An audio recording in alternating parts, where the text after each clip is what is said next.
Hi everybody, my name's Bob Saunders and I live in the south of France, but I have a friend who lives in America.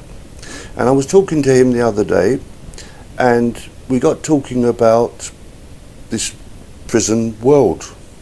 Well now, I didn't think anybody believed about this, but he was saying to me that quite a lot of people think that this is a prison world and we're all trapped in it and it's horrible. And so I checked it out on internet and he's quite right. There's quite a lot of different people put videos online saying that we live in a prison world, and I'd like to explain what I know about it all. Now, I'll start off by saying that when this universe that we see around us was made, to help control it all, there were some positive angelic beings put in the spirit world that sort of help us and make things grow and all the rest of it.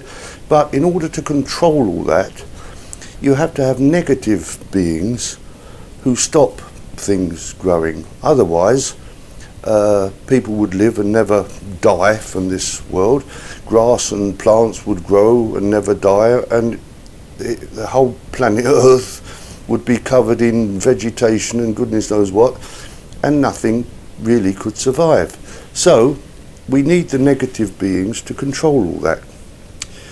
Now, the positive beings help us if we want their help. Well, they help us whether we want it or not.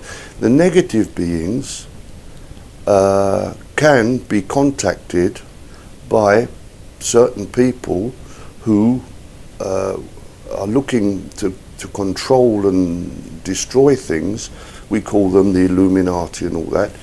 And these negative beings have certain names.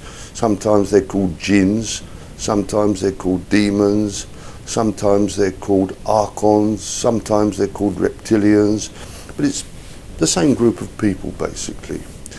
And they are influencing people, this Illuminati principally, but also certain bankers, certain politicians, to try and destroy the feelings of happiness that people have got, naturally have got, because they want us to be unhappy, because these negative forces feed off of negative emotion.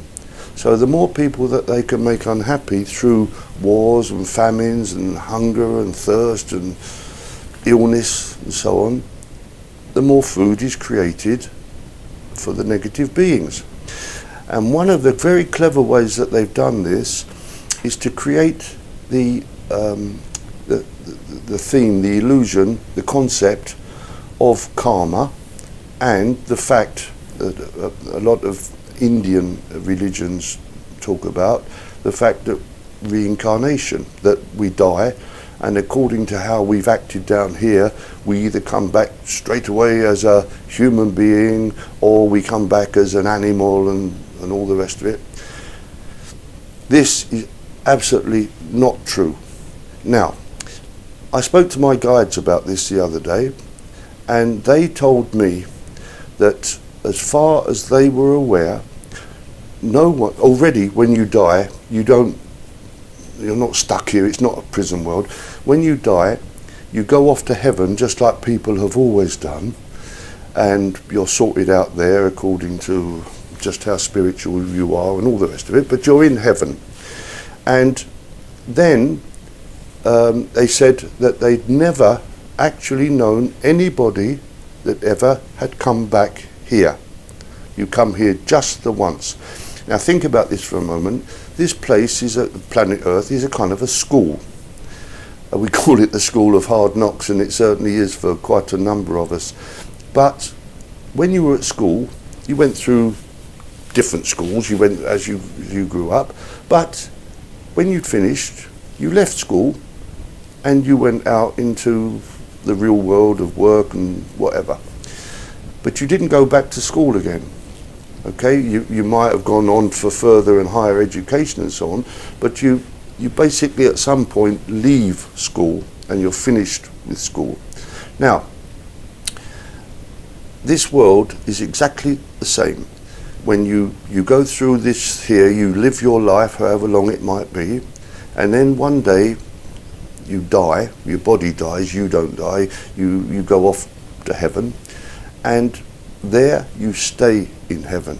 This is not a prison planet where you come back and have to keep going round and round and round, and you're perpetually trapped here. It's just not true. Okay? Now, excuse me, I've got some notes and I'm losing the thread.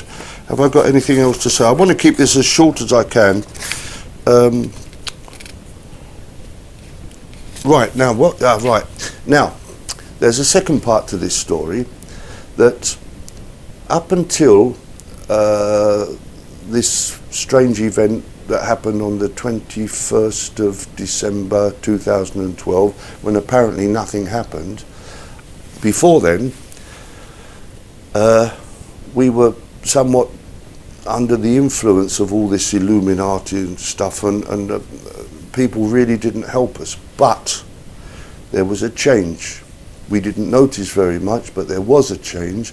And from that moment on, the spiritual beings that live in the higher astral realms, plus certain other very, very advanced, we would call them aliens, but they're so advanced in our terms, they're almost angelic beings. They're working together to get us out of this mess. They're trying to help us raise our spiritual energy and become who we really are.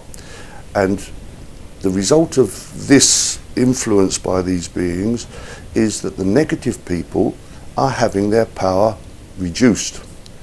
Now, depending on where you live in the world, you may have noticed a difference already, or you may not.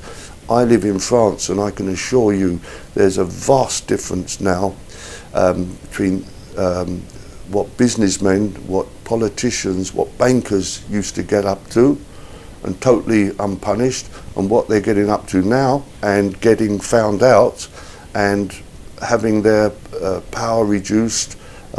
Politicians that were stealing money off of us are getting found out and having to resign. Banks are being fined through all the shenanigans that they were doing, and so on and so on. There is this change coming, and it's very, very positive for people like you and I. Okay, and I can assure you that all these negative beings that have been influencing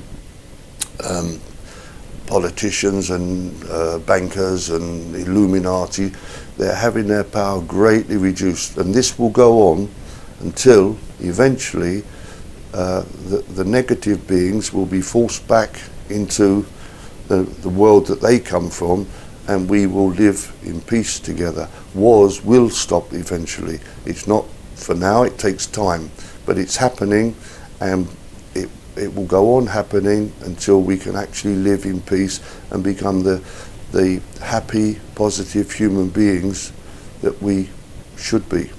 Okay? That's what I wanted to say. Okay? So I'll stop. Thank you very much for listening to me, and I'll speak to you another day about another topic. Okay? Bye.